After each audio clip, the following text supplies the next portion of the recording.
Bueno, ¿qué fecha es hoy? Ayúdenme, por favor. Auxílienme. Hoy es 11 de febrero. Les quiero contar que hace exactamente un mes estaba con mis ojos cerrados así en una cama.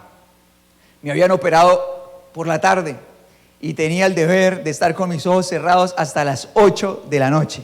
Hace un mes exactamente me operaron de los ojos.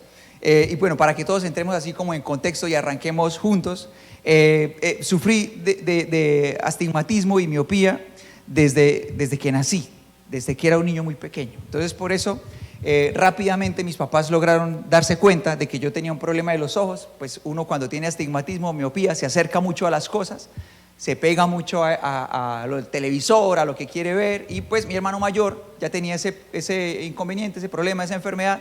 Así que mis papás, creo yo, esto lo supongo porque no me acuerdo de nada, supongo que eso les ayudó a darse cuenta de lo que me pasaba. Entonces me llevaron al médico, efectivamente, y desde muy pequeño usé gafas hasta el mes pasado.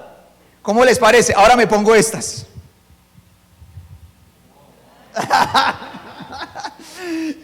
Oigan, yo lo que es lo simple, la belleza de lo simple, yo les quiero contar que cuando yo era un adolescente y yo era un joven y yo veía gafas oscuras en esos almacenes donde venden gafas, yo pensaba, ¿cómo sería genial ponerme unas gafas oscuras? Yo decía eso, ese era un sueño que yo tenía cuando yo era un adolescente, un niño, un joven. Yo quería hacer eso.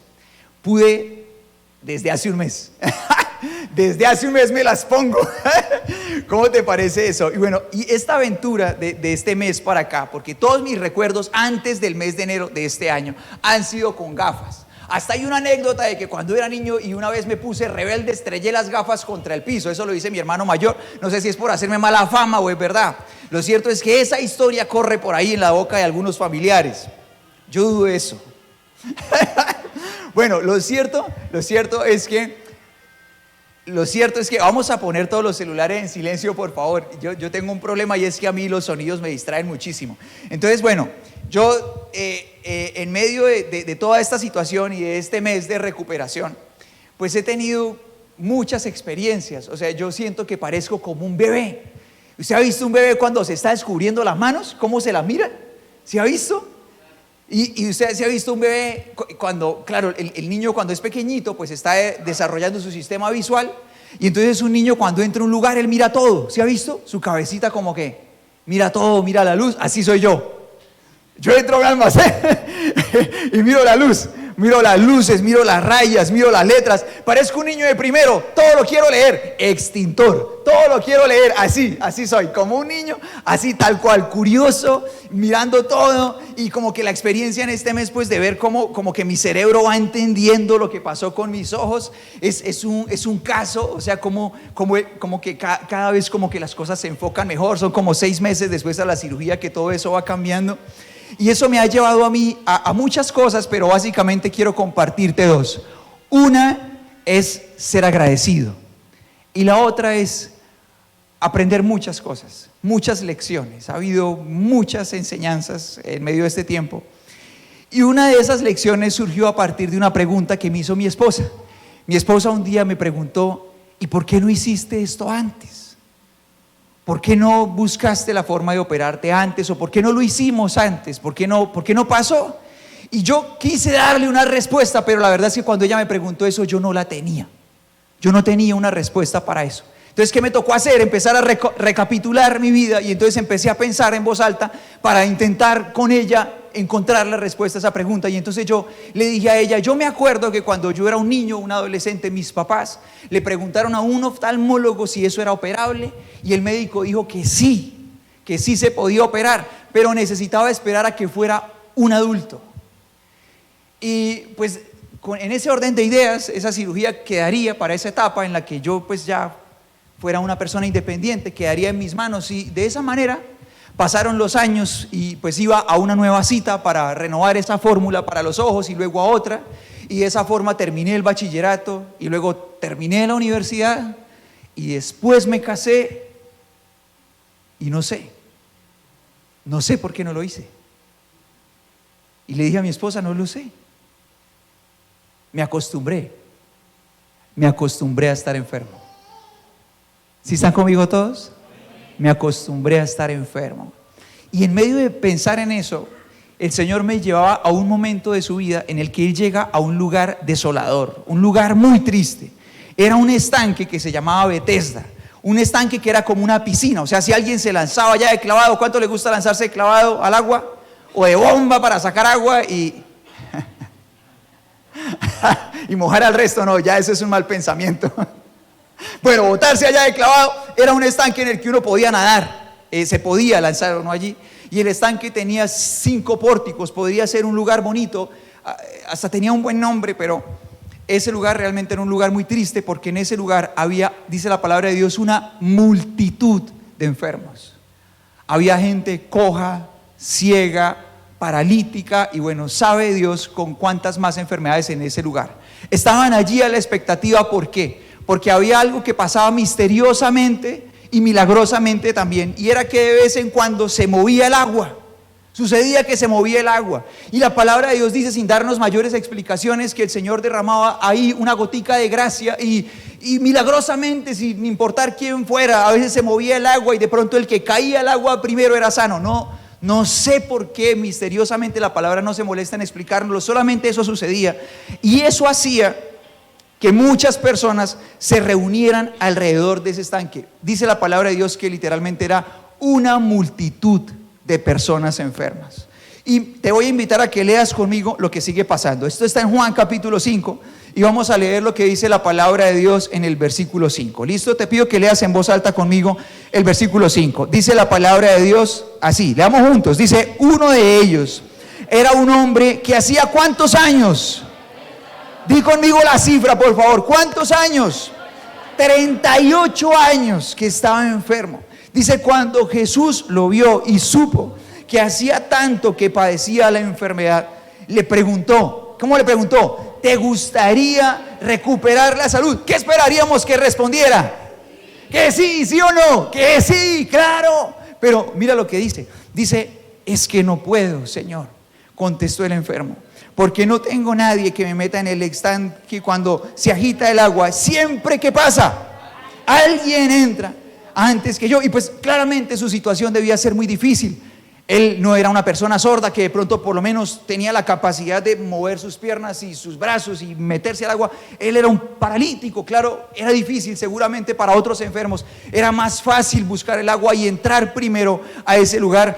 Pero la pregunta era sencilla y fácil de responder. La pregunta no era si te cuesta trabajo o no. La pregunta no era si tienes amigos que te ayuden. La pregunta era, ¿te gustaría recuperar la salud? Era fácil, ¿cierto que sí? Es más, y si de pronto no fuera el Señor el sanador, quizá ahí era alguien generoso que estaba dispuesto a cargarlo al hombro y decirle, pues nos mandamos allá de cabeza los dos, ¿verdad? ¿Tú qué hubieras dicho? Sí, sí quiero ser sano, ¿cierto? Sí quiero. Y yo te invito a que nos imaginemos cómo sería el primer día que este hombre llegó a ese estanque. Imaginémonos cómo fue. En ese tiempo no había sillas de ruedas, así que la forma como se transportaba un paralítico era en una camilla. O sea que él no llegó allí por sus propios medios, él llegó allí con amigos. ¿Cierto que sí? Llegó llevado por amigos. Entonces por lo menos iba uno allá adelante y otro atrás, por lo menos cargándolo. Tal vez iban 4, tal vez iban solo 2, no sabemos, pero supongamos que al menos iban 2. Llevaban la camilla. ¿Y cómo sería su actitud cuando llegaron al estanque? ¿Será que ellos iban allá cargando la camilla? No, usted no va a ser sano, hermano. ¿Sí? ¿O será que iban, sí se puede, sí o no, iban allá con la camilla? Puede ser. ¿Y cómo sería la ilusión de él, verdad? Si otros han salido sanos de ese estanque, yo también, ¿cierto que sí? Podemos. Y si ustedes son rápidos y los otros, sí, claro, nosotros somos rápidos, lo mandamos allá con todo y camilla y usted sale andando. Y llegaban allá, ¡pam!, y lo pusieron ahí, y de pronto estaban ahí pilas. A ver, atentos. No sabemos cuándo va a pasar. Toca esperar. Y estaban ahí pilas cuando de pronto ¡fa!, se mueve el agua y coge la camilla, ¡pum!, cayó allá uno primero. No fue. ¿Qué pasaría? De pronto diría, no, a la segunda, ¿sí o no? La segunda, no, metámosle, va a la segunda, Y ahí estaban de pronto, uy, no, está haciendo hambre, compremos un chocorramo, una avena, algo, una ponimalta. Y de pronto mientras el uno fue por la ponimalta y el chocorramo, ¡pum!, el otro al agua. Y así, de pronto un día los amigos pudieron decir, no, nos toca irnos, ya no podemos esperar más, pero pues usted hágase cerquita y de pronto, pero nos toca, ya no podemos acompañarlo más y se quedó sin amigos, ¿cierto? Y de pronto tal vez las primeras veces intentó, tal vez hizo cerca, no sé, tal vez me lo imagino arrastrándose para intentar entrar al lugar. ¿Cuánto llevaba ahí? No lo sé. Eran 38 años paralítico, no sé cuántos meses o años llevaría en ese lugar. Lo cierto es que un día su actitud se llenó de pesimismo y sintió que ya eso no era para él. Estaba en ese lugar donde él podía ser sano, pero ya su actitud no le permitía ni siquiera moverse, era una actitud pasiva y conforme, y le costaba tanto levantar esa actitud que no era capaz de contestar a la sencilla pregunta: ¿te gustaría recuperar la salud? Y ahora yo te invito a que tú y yo nos preguntemos a nosotros mismos: ¿será que yo también me puedo acostumbrar a una mala condición física o del alma? ¿Será que yo me puedo acostumbrar? ¿Será que me puedo acostumbrar, por ejemplo, al maltrato? Y pensemos cómo podría ser calificado el trato en nuestra casa. Si nuestra casa podría ser calificada como una casa donde hay paz o una casa donde hay violencia, ¿hacia dónde se inclina más la balanza? Y tal vez si le preguntáramos a muchas personas cómo es el trato en su familia, tal vez algunos nos dirían normal, ¿cierto? Uno diría normal, y allá el otro salimos a la calle: ¿cómo se trata en su casa? Pues normal, como todas las familias. Y en la suya, pues normal, como todas las familias. ¿Y será que realmente en todas las familias se tratan igual? No es solamente que nos acostumbramos al trato que hay en nuestras casas. De pronto uno se podría acostumbrar a ser un mendigo de amor y a perseguir personas que lo amen a uno, y acostumbrarse a entrar en relaciones donde uno ama el 70% y el otro ama el 30%, pero no le importa porque es un patrón, solo quiere tener a alguien y paga lo que sea, el precio de su tiempo, de su esfuerzo, de dar más que el otro, aunque lo sabe, solamente por sentir que alguien está a su lado, pero es un patrón. Y de pronto ha perdido la ilusión de que el amor verdadero es 50-50, cada uno pone la parte que le corresponde, porque se acostumbró a ser un mendigo de amor. Tal vez uno se puede convertir también en un esclavo de sus hábitos y decidió abandonar la batalla. Sabe que está mal, sabe que está perdiendo su propia vida con sus hábitos, que no necesitó que alguien le robara el tiempo ni convertirse en alguien en una persona socialmente mal vista, pero sus hábitos lo están matando, lo están alejando de sus sueños, pero perdió la batalla porque se convirtió en un esclavo y se acostumbró a hacerlo. Uno se podría convertir en alguien que se acostumbra a relaciones rotas, y de pronto alguien le pregunta: papá, oiga, ¿usted por qué no coge a su esposa de la mano? O papá, ¿usted por qué no coge a mi mamá de la mano? Y de pronto la pregunta retumba por dentro y ya no se acuerda ni cuándo fue la última vez que le salió del alma agarrar esa mano para andar al lado de esa chica otra vez, como hace 20 años. Se acostumbró el corazón a una relación rota. Dejó de soñar con que podrían vivir enamorados y está en el lugar donde podría restaurarse las cosas, pero el corazón se acostumbró al fracaso. Ahora, sin duda, este hombre paralítico no quería ser así, ¿cierto que no? O sea, realmente él no le iba a decir a uno: no, es que a mí me encanta estar en esta camilla, ¿cierto que no? Él no quería estar en esa camilla, pero en su mente había tantos argumentos suficientes para dejar de luchar por salir de ahí, suficientes. Y para justificar su actitud, entonces él utilizaba algún argumento. El argumento de él era echarle la culpa a un tercero. Entonces le voy a pedir al equipo de producción que por favor nos regale el versículo 7 de Juan capítulo 5 para recordar cómo es la respuesta de este hombre. Y el Señor le pregunta: ¿te gustaría recuperar la salud? Y él dice: es que no puedo. ¿Y qué más sigue diciendo? Dice, bueno, y Señor, contestó el enfermo, dice: porque no tengo a nadie que, ¿qué cosa? Que me meta en el estanque cuando se agite el agua, siempre que pasa. Entonces él le echa la culpa a un tercero, no sabe a quién. Tal vez piensa en esos amigos que lo trajeron y se fueron. Le echa la culpa a un tercero, y uno podría acostumbrarse a su enfermedad, acostumbrarse a tener el corazón roto, acostumbrarse a vivir en una familia quebrada, acostumbrarse a que los insultos sean el pan de cada día y echarle la culpa a alguien más. Es que mis papás eran así, es que mi esposa no colabora, es que mis hijos son así, Es que todo el mundo es así, y echarle la culpa a alguien, a un tercero, a alguien extraño, a las circunstancias, por ejemplo, a la situación financiera difícil en la que está la familia, o de pronto alguien en una relación de pareja dice, no fue culpa tuya ni tampoco mía, fue culpa de la monotonía. ¿No? ¿Cierto que sí? ¿Sí está conmigo o no? ¿Verdad? A alguien le echamos la culpa. Y ahí sale la monotonía. ¿Y yo qué? Yo. ¿Cierto que sí? ¿Verdad? O como cuando alguien dice en general, es que todos los hombres son iguales. ¿Sí es cierto o no? Uno sabe que no. Y uno reflexiona acerca de, por ejemplo, una mujer que dice esa afirmación y que dice, es que todos los hombres son iguales. Y entonces uno traduce y uno entiende que realmente lo que ella quería decir es que sigo cometiendo los mismos errores y sigo escogiendo el mismo tipo de hombres. Los sigo buscando en el mismo tipo de lugar y me siguen gustando igual de vagos, hipócritas, mentirosos. ¿Verdad? ¿Cierto que sí? Esa es la verdadera traducción de esa frase. No es que todos los hombres sean iguales, solamente que siempre ha escogido la misma cosa. ¿Verdad? Ahora, preguntémonos, ¿nos podría pasar que nos acostumbremos a algo que nos daña y además le echemos la culpa a otra persona? Yo creo que es bien fácil hacer eso, así como me pasó a mí con mi enfermedad de los ojos, y en este momento tú y yo podemos entender que la pregunta del Señor Jesús tenía mucho más sentido del que esperábamos, porque uno puede llegar a esta historia y encontrarse al Señor Jesús preguntándole a un paralítico de ¿cuántos años? ¿Cuánto llevaba ahí el paralítico? De 38 años. Es que parece un insulto la pregunta. ¿Cómo es la pregunta? ¿Te gustaría recuperar la salud? O sea, parece un insulto, o sea, parece una grosería gigante, ¿verdad? Pero cuando tú y yo vemos todo esto, nos damos cuenta de que la pregunta tenía mucho más sentido del que podemos creer con nuestra primera impresión.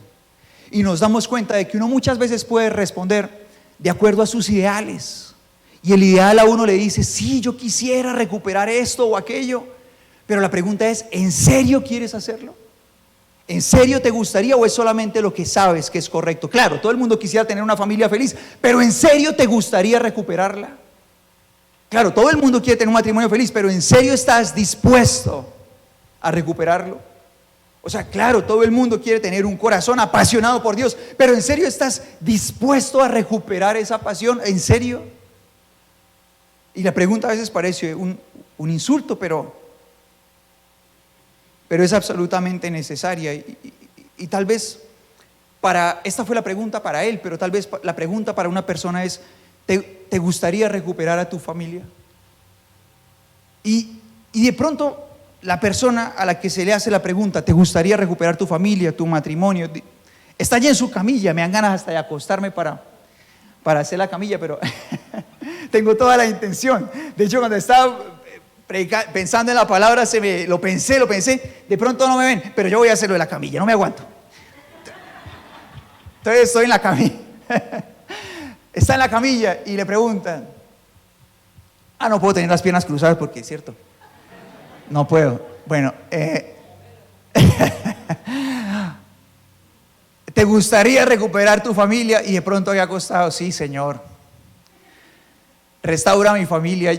Y yo aquí sigo acostado en la camita del orgullo.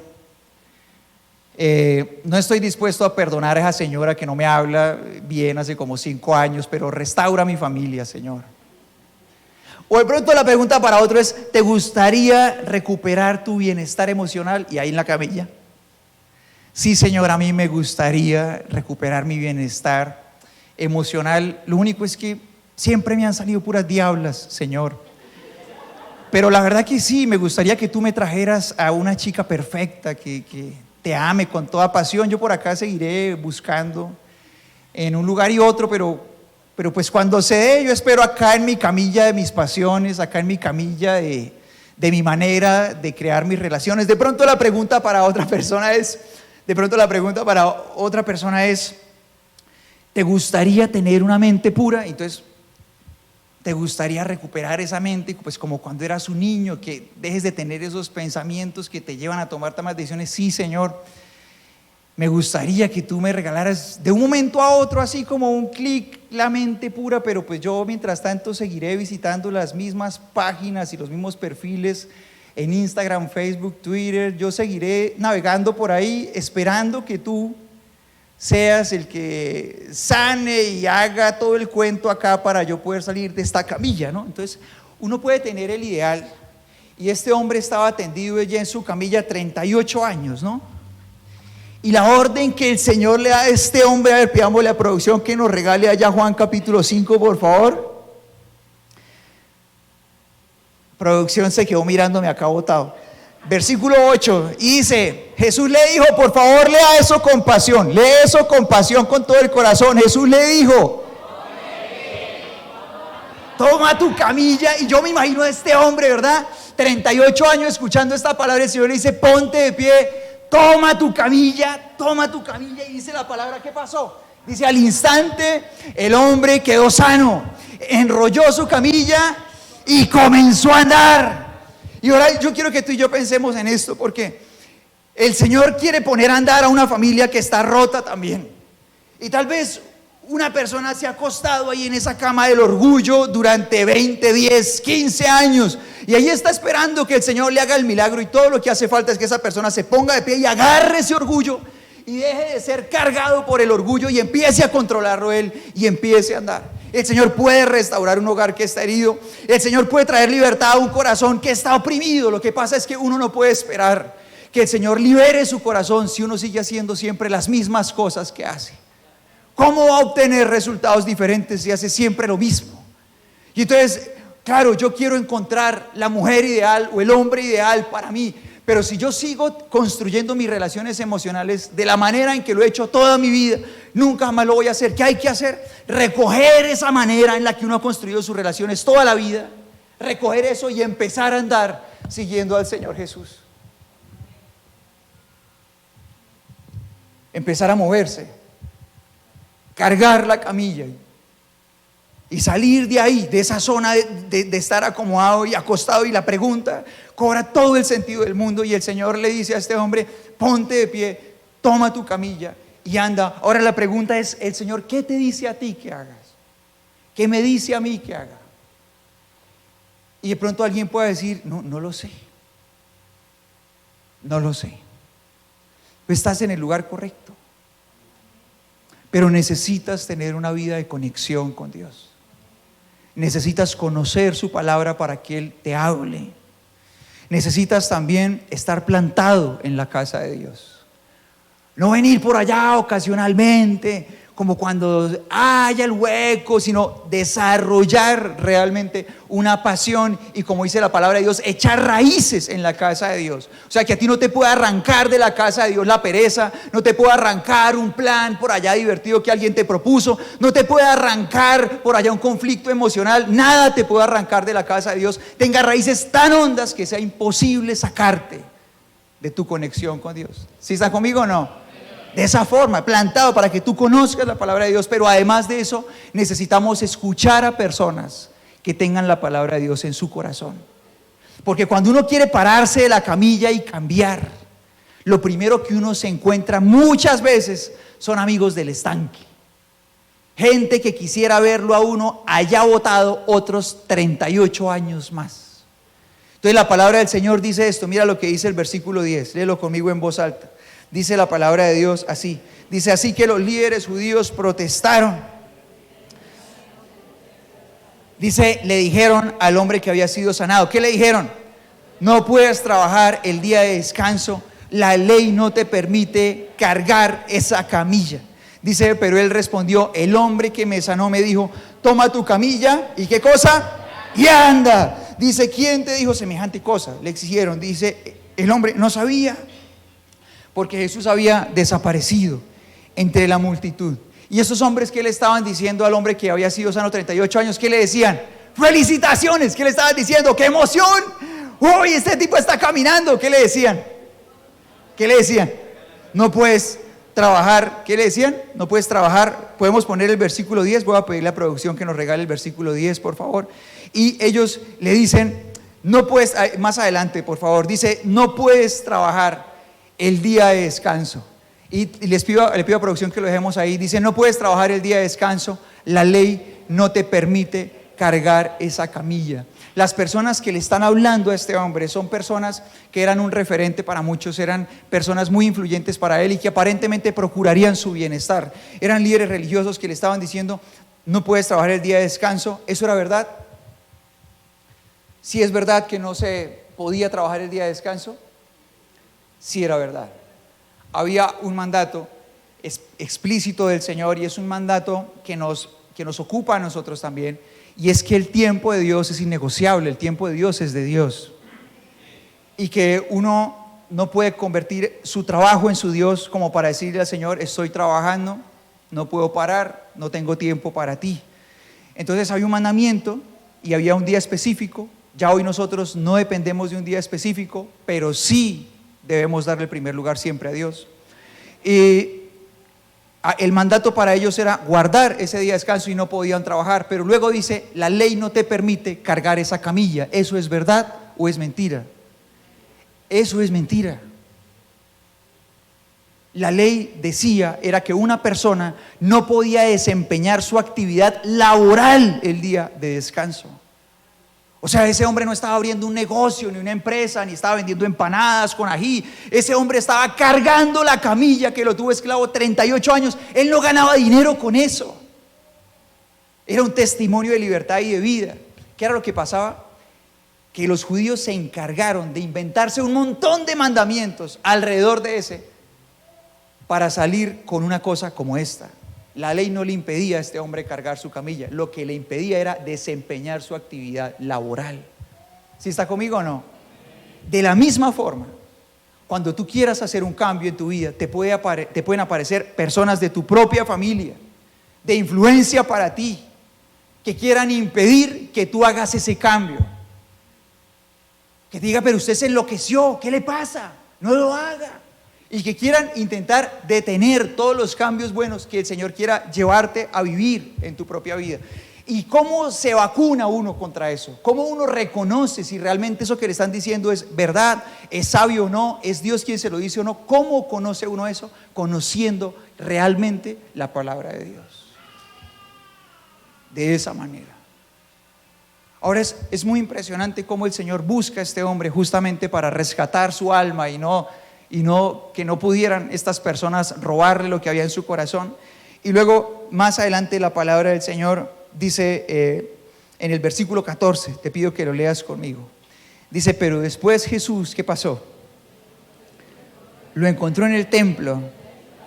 Dice, ya está sano, así que deja de pecar, o podría sucederte, ¿qué cosa?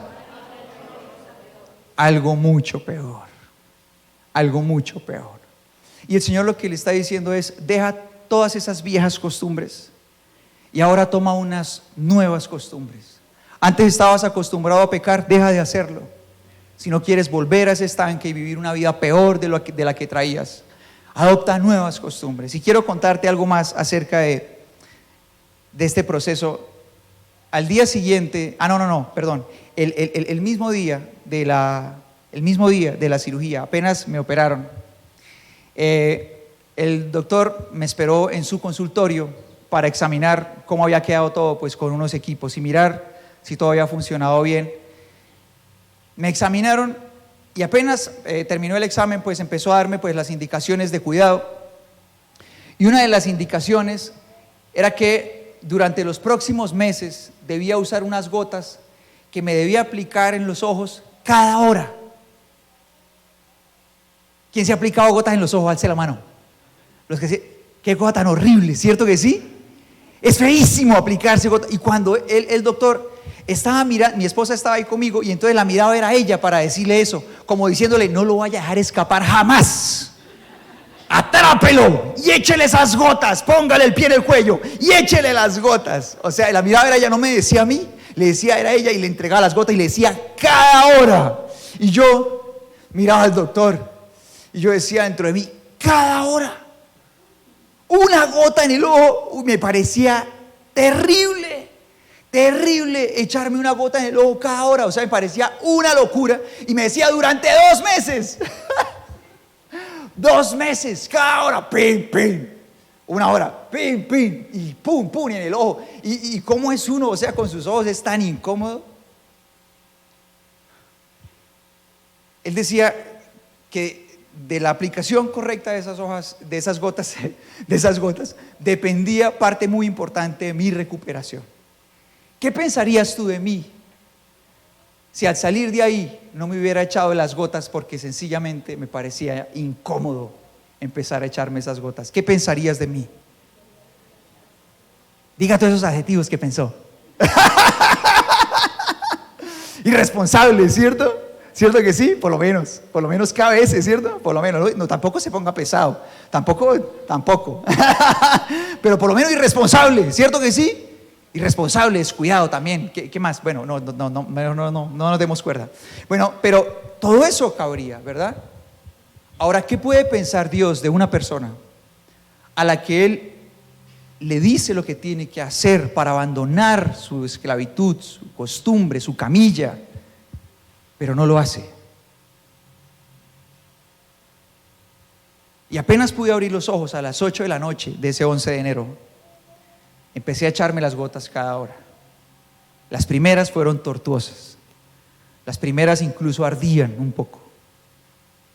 Va un mes y ahora me echo esas gotas como si me tocara la nariz.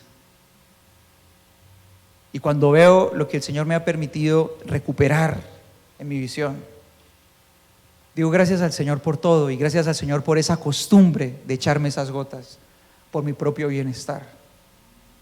Ahora el Señor nos dice a nosotros, por ejemplo, levántate a orar. Y uno dice, no, a mí me gusta dormir más. Yo quiero esa camilla, 38 años más, en el estanque al lado del sanador. Levántate. No, yo me quedo acá. Y de pronto se aferra uno a las costumbres viejas que lo están dejando postrado en esa camilla, en lugar de abrazar las nuevas costumbres que con el tiempo uno terminará amando porque le trajeron vida. Bendito Dios por todas las cosas que nos permite aprender de Él mismo, de su ejemplo, de aprender a orar, de aprender a buscar cambiar, de aprender a buscar ser como Él todos los días y abandonar esa camilla. Y el Señor le dijo a este hombre, ponte de pie, enrolla esa camilla y empieza a andar. Y ese hombre empezó a andar. 38 años de esclavitud quedaron atrás. Lo mismo puede pasar en cualquier corazón que decida seguir su voz y empezar a andar.